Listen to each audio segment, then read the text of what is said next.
That's drunk.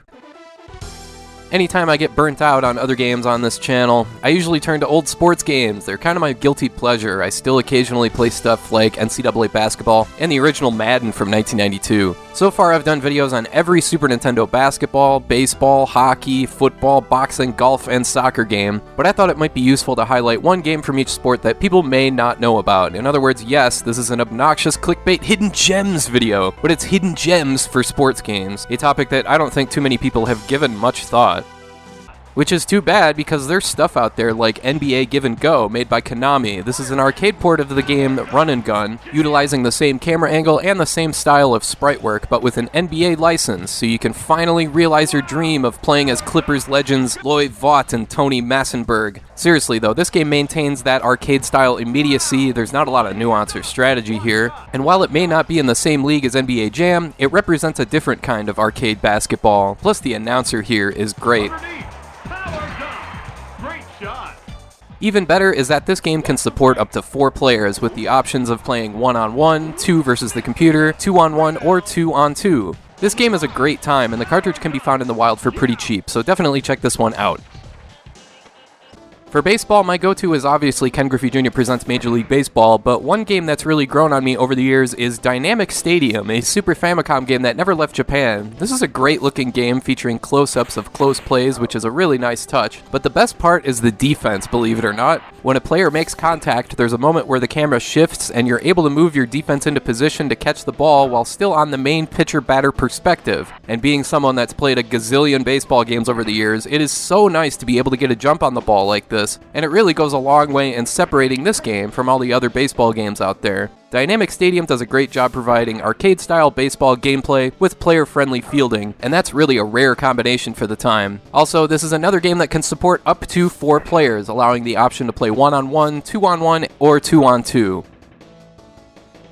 For football, and I mean American football, I feel like the NFL Quarterback Club games have been lost in the shuffle over the years. That's a franchise that kinda got steamrolled by the Madden series, but it produced 2 good games on the Super Nintendo that are still worth checking out today. Okay, this is clearly just a Madden clone since it looks and plays very similarly, but the thing is, defense is a total afterthought in these games, for better or for worse. I mean, you'd have to figure, since it's NFL Quarterback Club, not NFL Middle Linebacker Club, that's what makes these games fun. I don't think I've finished a single game scoring or giving up less than 40 points. When people say stuff like Patrick Mahomes has Nintendo numbers this year, they're referring to games like NFL Quarterback Club. I think my personal best is something like 625 passing yards in one game. I should also note that both NFL Quarterback Club games are compatible for up to 5 players, so if you're looking for a good Madden alternative and aren't worried about silly things like defense, then check these games out. For hockey, there's really not much point in going away from EA's NHL series. Those games are really that good, but if you really need an alternative, there's Wayne Gretzky and the NHLPA All-Stars. This is a case where they've got real players, but they couldn't spring for real teams, so you've got these absurd logos and mascots. What is this, the Edmonton Pirates? The Pittsburgh Angry Mike Tysons? Still, this is a solid game that plays well, and again, the emphasis is on scoring. I don't think I finished a game either scoring or giving up less than 10 goals. This is another 4-player compatible game as well, so if you're pining for the days of Shane Corson and Patrick Flatley, then here you go. For soccer, the obvious choices are always International Super Soccer and Sensible Soccer, and for good reason, but a game that pleasantly surprised me is Head-On Soccer. This one's known as Fever Pitch Soccer in PAL regions, and something else in Germany. Please don't make me try and pronounce that again. But this is a fast-paced game that's compatible for up to 4 players. That's a great alternative to the crappy FIFA series. There's 51 different national teams to choose from, and even if you suck at games like this, like I do, you'll find this one to be pretty forgiving and a fun playthrough. For golf, the one I keep going back to is Irem Skin's game. A lot of 16-bit golf games really tried to shoot for the stars and were way too ambitious for the time, creating lots of slow, plodding, and laggy games that did not age well. Irem Skin's game, though, keeps it simple. There's one course, 18 holes, press A when the bar hits the middle, and from there you just play the ball where it lies. It's not great. It's certainly no Neo Turf Masters, but I'll take it over most other golf games of the time.